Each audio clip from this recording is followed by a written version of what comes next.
성령님의 음성에 반응하라, 이런 제목으로 말씀의 은혜를 나누겠습니다. 예수님께서는 저녁이 되면 하루 사역을 마무리하시고 감람산으로 가셔서 유숙하셨습니다. 감람산 동쪽 기슭에 있는 동네, 그러니까 마리아, 마르다, 나사로가 살고 있는 베다니에 가셔서 머무셨다는 것을 알 수 있습니다. 본문에서는 우리가 예수님의 규칙적이고 습관적인 기도 생활을 엿볼 수 있습니다. 감람산으로 가셨다는 것은 누가복음 22장이 말하듯이 예수님께서 습관을 조차 기도하시기 위하여 가셨다는 것을 말합니다. 예수님 하루를 정리하며 자신을 성찰하시고 또한 내일의 사역을 준비하시면서 꼭 기도 시간을 가졌다는 것을 우리는 잊어서는 안 될 것입니다. 특히 십자가에 달리기 일주일 전부터는 그 감람산에서 집중적으로 기도의 시간을 가지셨습니다. 그런가 하면 예수님의 말씀 생활도 빼놓을 수 없겠죠. 밤에는 이슬을 맞아가며 기도하셨다면 이른 아침부터는 기도로 준비하신 하나님의 말씀을 성전에서 담대하게 아침부터 해가 떨어지기 때까지 강론하셨다는 것입니다. 그리고 2절입니다. 아침이 밝아오자 예수님께서는 어김없이 성전으로 향하셨습니다. 예수님이 등장하시니까 곳곳에서 백성들이 예수님 주위로 모여들었습니다. 말씀을 배우기 위해서였습니다. 그런데 3절부터 화제가 전환됩니다. 갑자기 서기관들과 바리새인들이 예수님의 이 말씀 수업을 방해하려고 하는 듯이 들이닥쳤습니다. 그런데 처음 보는 여인 하나를 데리고 와서 가운데 딱 앉혀놓는 겁니다. 별안간 발생한 이 상황에 모두가 당황한 거죠. 대체 이게 어찌 된 일인가? 어안이 벙벙이 하고 있는데 그들 중에 몇 사람이 씩씩거리면서 흥분해가지고 예수님께 말합니다. 4절에 뭐라고 말하죠? 선생이여, 이 여자가 간음하다가 현장에서 잡혔나이다. 그러면서 하는 말이, 모세는 율법에서 이르기를 이러한 간통녀를 돌로 치라고 명했는데 선생님은 어떻게 생각하십니까? 아니, 데리고 오는 것까지는 좋다 이거죠. 예수님 앞에 데리고 오는 것까지는 좋은데 여러분 어떻게 생각하세요? 예수님이 지금 말씀을 강론하시는 시간 아닙니까?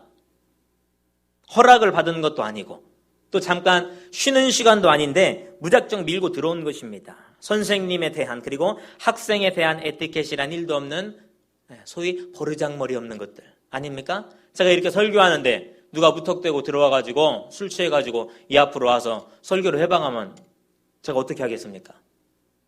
부장 선생님한테 이르겠죠. 보세요. 서기관과 바리새인이라면 배울 만큼 배우고 모세의 율법에 관하여는 뭐 흠잡을 것 없는 모범생들이잖아요. 서기관들과 바리새인들. 종교적으로도 지도자급에 해당하고 사회적으로도 명망 있고 존경받는 사람들입니다. 그런 사람들이라는 사람들이 흥분해가지고는 동이 트자마자 예수님께 찾아온 것입니다. 그것도 혼자 온 것이 아니라 옆에 현장에서 간음하다가 들켜서 어찌할 바 모르는 여인을 데리고 온 것입니다. 우리는 여기서 여인을 왜 데리고 왔는지 주목할 필요가 있습니다. 표면상으로 이 종교 지도자들은 마치 정의의 사도들처럼 보입니다. 간음은 나쁜 것이기 때문에 이 사회에서 뿌리 뽑아야 됩니다. 그렇기 때문에 이 나쁜 여인 데리고 왔습니다. 어떻게 보면은 정의로운 사람들처럼 보여요. 사회운동가들처럼 보이기도 합니다. 이렇게 악을 미워하는 사람들, 이렇게 죄를 미워하는 사람들, 우리 사회에 많으면 얼마나 좋겠습니까? 그러면 질서 있고 모두가 안전한 그런 우리 대한민국이 되지 않겠습니까? 그러나 그들이 간음한 여인을 데리고 예수님께로 온 데에는 공의로워서 온 것이 아닙니다. 또 다른 목적이 있었기 때문입니다. 사실 예수님께로 데리고 올 필요가 없습니다. 왜냐하면 종교 당국자들은 예수님의 의견과 상관없이 이 사건을 처리할 수 있었습니다.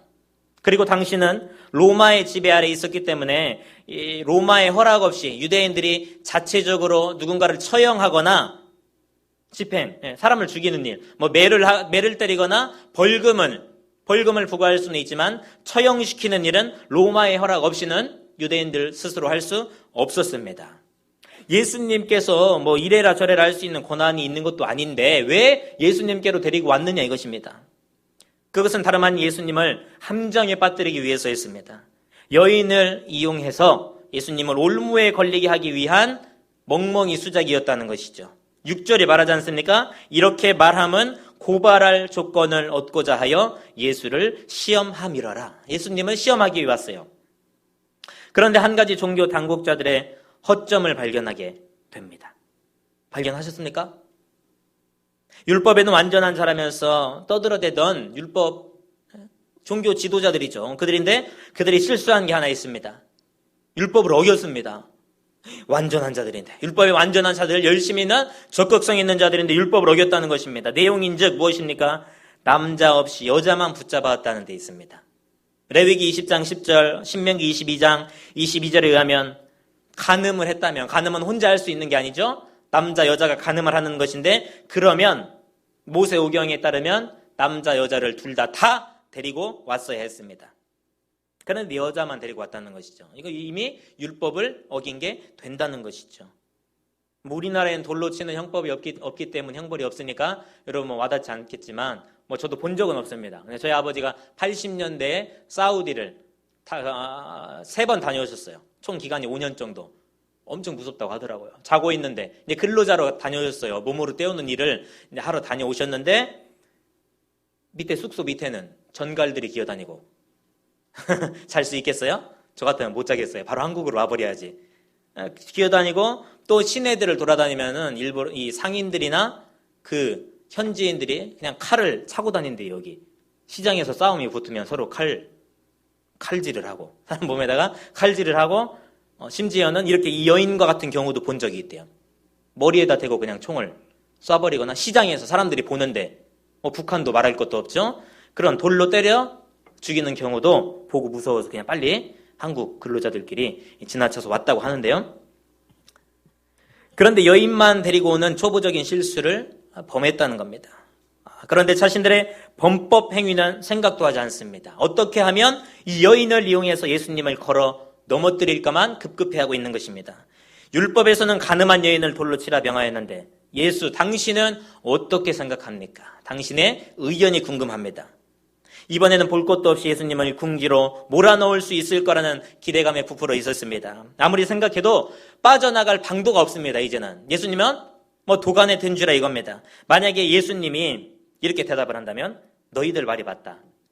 이 간음한 여인을 어서 돌로 쳐라. 만약에 예수님이 이렇게 대답한다면 예수님이 로마의 법을 어긴 게 됩니다. 그러면 로마의 예수님을 고발하려고 했던 것이죠. 또 그렇게 용서와 사랑을 가르쳐 오신 예수님이신데 이 여인을 죽이라고 한다면 아니 어떻게 용서와 사랑을 가르치시는 분이 그렇게 매정하게 여인을 죽이라고 할 수 있습니까? 또 태클 걸 수가 있어요. 한편으로는 예수님이 만약에 그냥 용서해 주어라. 돌로 치지 말고 용서해 주어라. 아니면 회개할 수 있는 기회를 주어라. 이렇게 말한다면 예수님이 위대한 지도자 모세의 율법을 무시한 꼴이 되고 말기 때문에 종교 지도자들이 계산했을 때 이번에는 예수님이 상당히 당황할 것이다. 그 어떤 대답도 못할 것이다 라고 생각했다는 것이죠. 그런데 6절 하반절에 뭐라고 합니까? 6절 하반절에 예수께서 몸을 굽히사 손가락으로 땅에 쓰시니 손가락으로 쓰셨는지 돌멩이나 나뭇가지를 하나 들어가지고 땅에 끄적이셨는지는 몰라도 쓰셨다는 겁니다. 여러분 근데 이거 아셔야 됩니다. 예수님은요 이미 종교 당국자들이 자신을 시험하기 위해 온 것이라는 사실을 그들의 속내를 간파하고 계셨다는 것입니다. 그러므로 차분하게 지혜롭게 대응하기 시작하셨습니다. 우리 같으면 어떻겠습니까? 누군가가 질문을 해오거나 골치 아픈 인터뷰를 하게 된다면 예민한 질문을 받으면 뭐라고 대답하겠습니까? 니들 나 지금 엿먹이려고 왔지? 니들은 죄 없어? 왜 이 여인만 가지고 난리야? 나도 니들의 과거를 한번 다 까발려 볼까? 아니면 괜히 이들하고 엮이고 싶지 않으니까 율법? 아니 나 잘 모르겠는데 내가 바빠서 우리 다음에 또 만나자? 이렇게 신앙 양심도 다 팔아먹고 어떻게 하면 빠져나갈까? 난해하니까 질문이 대답하기 민망하고 이런 수단만 찾을지도 모른다는 것입니다. 그런데 예수님은 그렇지 아니하셨다는 겁니다. 종교 지도자들은 예수님의 당황하는 모습을 기대했는데 오히려 그들 스스로가 당황하게 되는 일이 이제 벌어지게 됩니다. 갑자기 예수님이 쪼그려 앉으시더니 땅에 무언가를 쓰시는 겁니다. 퀴즈. 뭐라고 쓰셨을까요? 맞추면 바로 집에 보내드리겠습니다. 아니면 이 헌금을 다 드리겠습니다. 뭐라고 쓰셨을까요? 2000년이 지난 지금도 뭐라고 쓰셨는지 아무도 모릅니다. 여러분의 이제 상상에 맡길 텐데요. 어쨌든 예수님은 말로 응수하기보다는 적으시면서, 땅에 적으시면서 성령님께 지혜를 구하고자 하셨고, 모두에게 생각할 시간을 주시고자 했던 것이 분명합니다. 가만히 생각해 보면 그 짧은 몇 초의 순간이 성령께서 역사하실 시간이었다는 것을 우리가 짐작해 볼 수 있습니다. 예수님은 당황하지도 그들과 싸우지도 않으시고 오히려 하나님을 의지하시고 성령님의 역사를 기대했습니다. 아니, 땅에다 뭘 쓰는데 무슨 성령님의 역사가 나오고 갑자기 무슨 말합니까? 이게 뭘 말하는지 이제 잠시 뒤에 여러분 보시면 압니다. 그리고서는 일어나시더니 7절 하반절에 너희 중에 죄 없는 자가 먼저 돌로 치라. 마지막에 말씀하셨습니다. 그리고는 8절에 다시 몸을 굽혀 손가락으로 땅에 몇 글자를 더 쓰신 것입니다. 방금 전까지는 종교 지도자들이 씩씩거리면서 흥분해가지고 선생님, 율법에서는 가늠한 여인을 돌로 치라고 했는데 당신은 어떻게 생각하십니까? 여기저기서 질문이 쏟아졌다면 지금은 일시적으로 고요해진 상황입니다. 여인을 죽이기 위해 돌을 들고 선 자들이 다 말을 멈추고요, 뭔가를 쓰고 계신 예수님께만 조용히 집중하고 있는 장면입니다. 고대 세계에서는, 특히 로마의 관습에서는 죄의 어떤 선고 그리고 재판을 하기에 앞서서 이 사람들의 죄목들을 하나하나 다 썼대요. 몇 월 며칠 날 도둑질을 했고, 몇 월 며칠 날 사기를 쳤고, 누구를 때렸고, 이런 죄목들을 기록했다고 합니다. 재판을 내리기 전에. 혹시나 예수님도 그러셨을까요? 로마의 관습을 따라 돌 들고 선 자들 몇 명이 될지는 모르겠어요.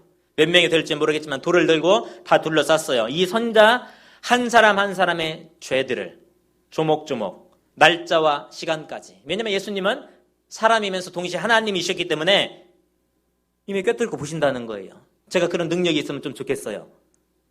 집중 안 하면 너 몇 월 며칠 날 죄졌지라고 딱 말하면은 다 고개 들지 않겠어요?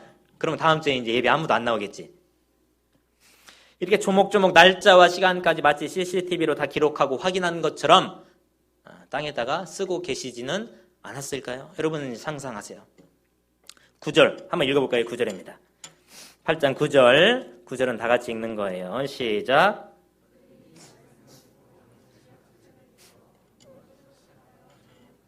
하나씩 나가고 오직 예수와 그 가운데 섰는 여자만 남았더라. 아멘. 두 가지예요. 두 가지. 하나는 너희 중에 죄 없는 자가 먼저 돌로 치라. 그런 음성을 들은 거예요. 음성을 들은 것이 한 가지고, 또 다른 하나는 땅에 뭔가를 쓰시는 것을 보았다는 거예요. 첫째 뭐라고 했죠? 들은 거예요. 너희 중에 죄 없는 자가 먼저 돌로 치라는 음성을 들었어요. 그 다음에는 봤어요. 뭘 봤죠? 땅에 쓰시는 거를 봤다 이겁니다. 이렇게 예수님의 음성을 듣고 땅에 쓰신 말씀을 보게 되면 놀라운 역사가 일어나게 됩니다. 기억하세요. 예수님의 말씀을 듣고 예수님이 기록하신 말씀들을 보는 사람마다 놀라운 일을 경험하게 됩니다. 어떤 결과를 맞이하게 됐습니까? 어른에서 어린 아이까지 한마디도 대꾸하지 못하고 그 자리에 돌을 놔두고 모두 다 다리를 떴다는 것입니다. 정작 돌에 맞아 죽어야 할 사람은 가늠한 이 여인이 아니라 자기 자신들이라는 사실이 가슴에 비수처럼 꽂힌 것입니다. 바로 앞전까지만 해도 예수가 그저 인간인 줄만 알았는데 갑자기 하나님으로 보여 심한 두려움에 압도당했을지도 모릅니다. 양심에 뭔가 한마디도 반박할 수 없는 강력한 찔림이 있었을 것으로 보입니다. 보세요 여러분. 예수님은 상대방이 불손한 의도로 쏘아붙여도 자신을 걸어 넘어뜨리려고 하는 것을 알면서도 말다툼하지 않으시고 오히려 하나님께 지혜를 구하고 그들이 상상했던 반응들을 다 피해 가셨습니다. 오히려 구부려 땅에 글씨를 쓰는 모습을 보여주신 것입니다. 이거 아까 제가 말씀드렸잖아요. 잠잠히 글씨를 쓰시면서 성령님께서 역사하실 시간을 만들어 주셨다는 것입니다. 그들에게 생각할 시간을 주시며 허를 찌른 것입니다. 성령님께서 역사하시니까 한 사람도 예외 없이 모든 자들이 양심의 찔림을 받아가지고 이 여인의 죄보다 자신의 죄를 바라보게 되고 민망하여 돌을 내려놓고 다들 떠나가게 되었다는 것이죠. 오늘 말씀을 통해 하나님께서 우리에게 주시고자 하는 교훈이 무엇이겠습니까, 여러분? 죄 없는 사람은 이 세상에 한 사람도 없다는 것입니다. 여자와 예수님을 시험하고자 달려든 자들 중에 음란의 죄에서 자유로운 사람이 한 사람도 없었습니다. 모두가 이중적인 생활을 하고 있었던 것입니다. 겉으로는 아주 율법을 잘 지키는 종교 지도자들처럼 보였습니다. 명망 있고 여기저기 가도 존경받고 대접받는 도덕적인 사람들로 보였지만 은밀한 곳에서는 성매매를 일삼는 사람들이었다는 것입니다.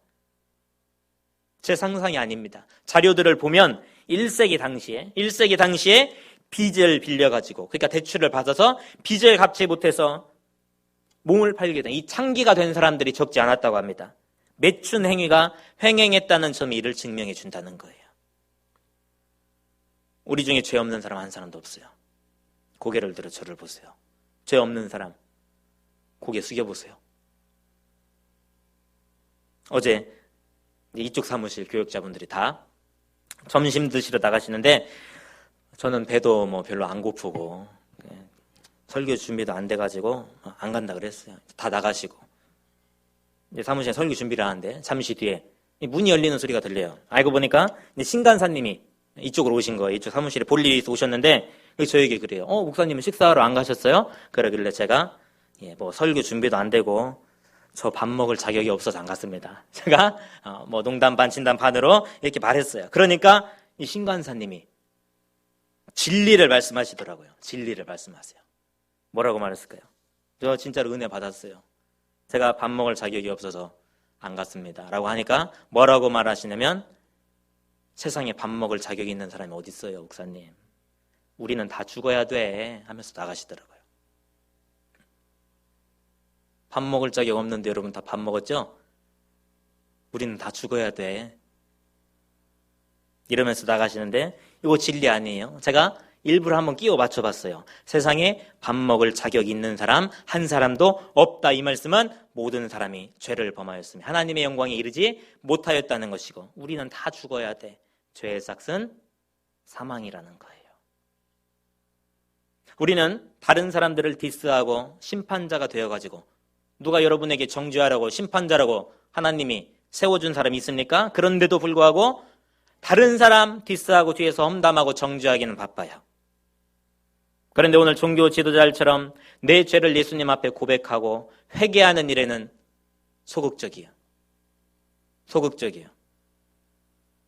너희 중에 죄 없는 자가 먼저 돌로 치라 하셨을 때 그것이 바로 하나님의 음성이에요.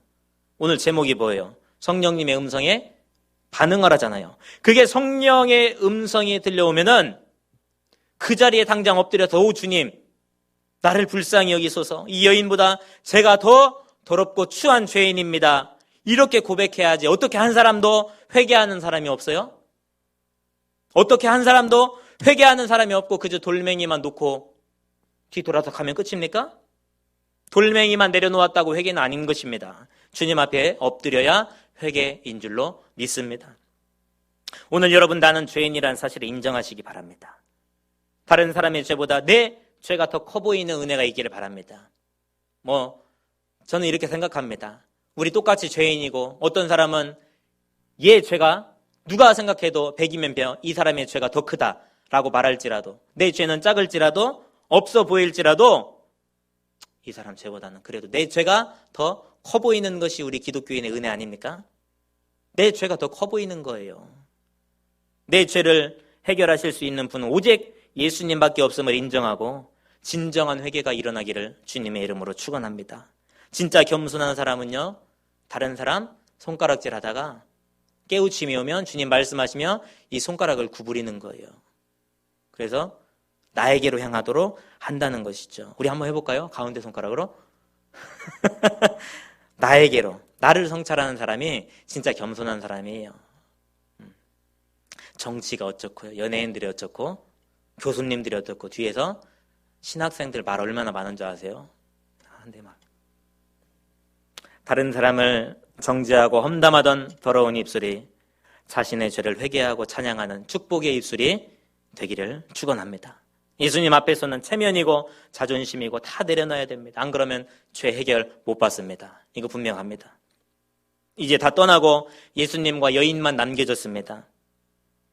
예수님만이 죄가 없으신 분입니다. 인정하십니까? 예수님만이 진정한 심판자가 되십니다. 그러므로 이제는 예수님이 일어나서 돌을 들고 이 여인을 쳐도 누가 뭐라고 할 사람 없어요. 너희 중에 죄 없는 자가 먼저 돌로 쳐라. 예수님 죄 없다니까요? 돌로 칠 자격이 돼요? 그리고 진정한 심판자 하나님이 되시잖아요. 그러니까 예수님이 돌을 들고 이 여인을 쳐도 뭐라고 할 사람 없다니까요. 그런데 뭐라고 말씀하십니까? 여자여, 너를 고발하던 그들이 어디 있느냐? 너를 정죄한 자가 없느냐? 11절 한번 읽어볼까요? 11절입니다. 11절 시작. 대답하되 주여 없나이다. 예수께서 이르시되 나도 너를 정죄하지 아니하노니 가서 다시는 죄를 범하지 말라 하시니라. 아멘. 예수님은 가늠한 여인을 용서해 주시고 다시는 죄를 범하지 말라고 새 인생을 살라고 격려해 주셨습니다. 오늘 여러분 영원한 길을 찾으셨습니까? 진리를 발견하셨어요? 생명을 얻으셨습니까? 그것이 뭡니까? 여러분에게 영원한 길이 무엇입니까? 진리가 무엇입니까? 생명이 무엇입니까? 그게 돈입니까? 세상 권력과 명예입니까? 인맥입니까? 직장입니까? 건강한 몸입니까? 여러분이 스스로 믿는 똑똑한 머리입니까? 대체 무엇이 여러분에게 있어 길이요 진리요 생명인 것입니까? 하나님께로 나아갈 수 있는 유일한 길이요 진리요 생명 되신 예수님께로 오늘 여러분 나아오시기를 바랍니다. 예수님께로 나오시면 예수님께서 여러분을 보호해 주십니다. 세상에 나가보십시오. 세상에 나가보세요. 온통 여러분을 집어삼키고 날선 발톱을 가지고 여러분의 인생을 핥으려고 달려드는 사탄의 역사가 얼마나 매서운지 한번 세상에 나가보십시오. 취직해서 한번 나가보세요. 신앙생활 이렇게 자유롭게 할 수 있을지. 지금 제대로 훈련 안 받으면은 다 넘어져요. 다 넘어져요. 직장 그만둘 각오하고 주 1예배 지키러 올 수 있습니까? 다 바보 같은 놈이라고 해요. 그런데도 할 수 있겠습니까? 여러분 예수님께로 나오십시오. 여러분을 향해 돌을 들고선 모든 적대자들이 여러분 앞에 서 계신 예수님을 발견하고는 돌을 내려놓고 세상이 여러분 앞에 항복하게 될 줄로 믿습니다. 어둠에서 헤매는 청년들이여 빛 되신 예수님께로 나오시기를 주님의 이름으로 축원합니다. 율법의 목적이 무엇입니까? 죄 지은 자를 처벌하는 데 있습니까? 예, 그것도 물론 있겠죠. 그러나 진정한 율법의 목적은 이런 죄를 지면은 이런 형벌이 있을 것이다. 이런 죄를 지면은 이런 형벌이 있을 것이다. 이런 경고들을 보면서 죄에 빠지지 않도록 예방함에 있는 것입니다. 이게 율법의 목적이죠. 사람들은 모두 여인을 저주의 눈길로 봤지만 예수님은 죄인이기 이전에 구원받아야 할, 은혜 누려야 할 소중한 인격체로 여인을 대하셨다는 것입니다. 나도 너를 정죄하지 아니하노니 가서 다시는 죄를 범하지 말라. 예수님께서는 가늠한 여인의 잘못을 알고도 모른 체하고 넘어가 주신 것이 아닙니다. 그냥 묵과하신 것이 아닙니다. 죄 알고 계셨죠. 당연히 돌에 맞아 죽어야 될 마땅한 죄를 지었던 것이라고 알고 계셨어요. 그러나 동시에 예수님은 긍휼과 용서의 중요성을 보여주셨습니다. 용서해 주시면서 하시는 말씀이 가서 다시는 죄를 범하지 말라. 저를 따라해 보실까요? 가서 다시는 죄를 범하지 말라. 12글자밖에 안 되는데 벌써 까먹었어요? 가서 다시는 죄를 범하지 말라. 다시 시작. 말했어요. 여러분 스스로에게 지금 약속한 거예요. 스스로에게 약속하고 하나님께 약속했어요. 가서 다시는 죄를 범하지 말라. 현재 더럽고 악한 길에서 떠나 거룩한 삶을 살라는 예수님의 마지막 가르침이었다는 것을 여러분 꼭 기억하시면 좋겠습니다. 아까 초등부 예배 끝나고 오니까 양말에 빵꾸가 날라 그래요. 2개가. 발톱도 깎았는데 이렇게 크게 해서 버려버렸어요. 과감하게. 과거의 삶을 버려버리고 그 양말에서 떠나는 것입니다. 이게 진정한 회개예요. 그리고 이렇게 뭐라고 하셨죠? 단스 한국말이 아닌가요? 빼다지를 보니까 다행히 양말 새 거가 하나 있었어요. 갈아 신고 왔는데요. 이 무서운 거예요, 여러분. 제가 신혼여행 갔을 때도 홍콩하고 마카오 갔어요. 마카오. 제 아내가 중국어를 잘하기 때문에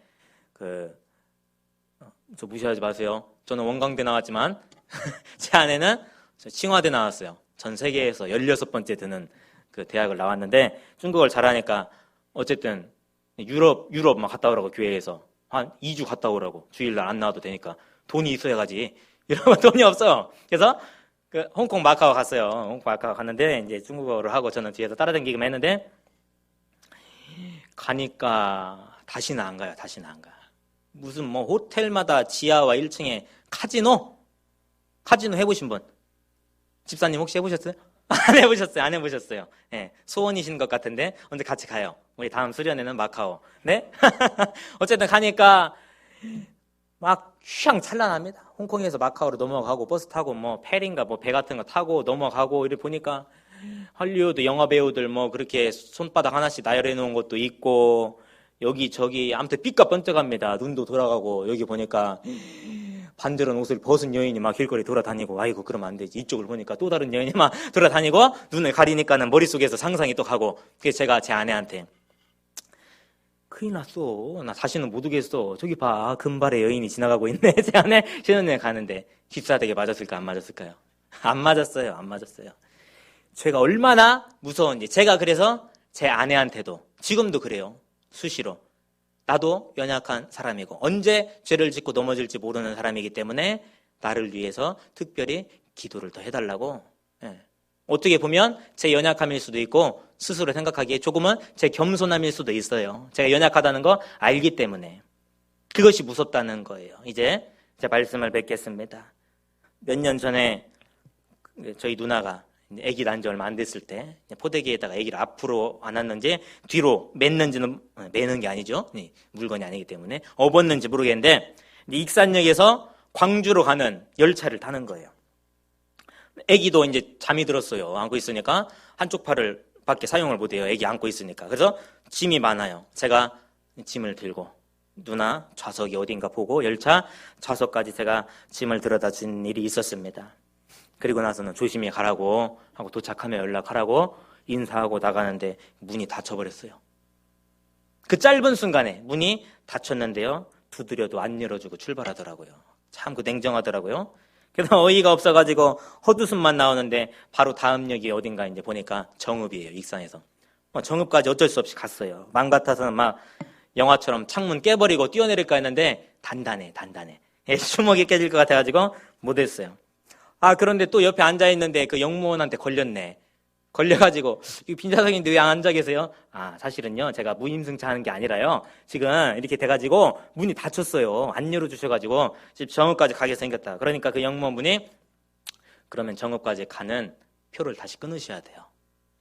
그래서 누나가 이제 표를 끊어주고 제가 정읍 도착해서 내려서 정읍에서 또 익산 오는 표를 또 끊고 뭐 1시간 정도 또 기다리고 어떻게 됐습니까? 돈 날렸죠? 시간 날렸죠? 이게 적절한 예가 될 수 있을지 모르겠지만 여러분 지금 여러분이 가서는 안 될 길을 가고 있거나 타서는 안 될 열차에 올라타 있다면은 그 생각할 필요도 없습니다. 다리가 부러지든지 상처가 나든지 멍이 들더라도 뛰어내려야 합니다. 인정하십니까? 뛰어내려야 합니다. 저도 누나 짐을 들여다 주면서 생각 안 한 게 아니에요. 저도 생각했어요. 속으로 문 닫히면 어떡하지? 짐만 놓고 빨리 내려야지. 짐만 놓고 빨리 내려야지. 문 닫히면 뒤에 계속 쳐다보면서 하고 애기 앉는 것까지 보고 잘 가 조심히 가 도착하면 연락해. 생각했다니까요. 만약에 문이 닫히게 되면 어떻게 될지 그 결과에 대해서 예를 들면 이게 죄의 결과가 될 수 있다는 거예요. 문이 닫혀버려서 이제는 갇혀버리는 거. 이것이 결과예요. 그러니까 죄를 지으면서도 기본적인 양심이 있으니까 마음속으로는 이러면 안 되는데 그러면서도 계속 가고 있어요. 그 길로. 이러면 안 되는데 그러면서도 계속 쳐다보고 있어요.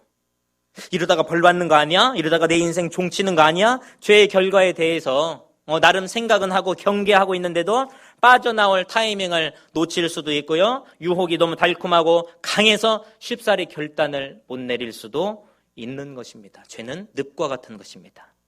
이거 뭐 제 경험이기도 합니다만 한번 선택 잘못하고 판단 미스하면 돈 날리고 시간 날리고 청춘 날리고 건강 잃고 사람 잃고 나중에 가서야 뒤늦게 땅을 치며 후회하고 막상 탕자처럼 돌아오려 해도 이 돌아오는 길이 너무나도 고달프고 멀어요. 왜냐하면 신대원 때 교수님이 저희한테 하신 말이 있어요. 죄 짓지 말라고 목회자가 되더라도. 그래서 무슨 말씀을 하셨냐면 잘못된 길을 가면은 간 만큼 다시 돌아와야 된다는 거예요. 그러니까 멀리 가면 갈수록 돌아오는 길이 멀어요. 고달프고 괴롭고 험하다는 거예요. 뼈저리게 느끼게 돼요. 그러니까 발길을 돌려 나중이 아니라 오늘 나중이 아니라 오늘, 지금 예수님께로 나와서 자수하고 광명 찾아야 할 줄로 믿습니다. 오늘 여러분 말씀을 기억하시면서 세상에 소망 두지 마시고 미련 두지도 마시고 끊어버릴 거는 끊어버리고 오직 나의 죄와 허물까지도 사랑으로 덮어주시는 그 예수님께 돌아오는 역사가 있으시기를 주님의 이름으로 축원합니다. 성령님의 음성에 양심의 찔림에 구체적으로 반응하시기를 주님의 이름으로 축원합니다.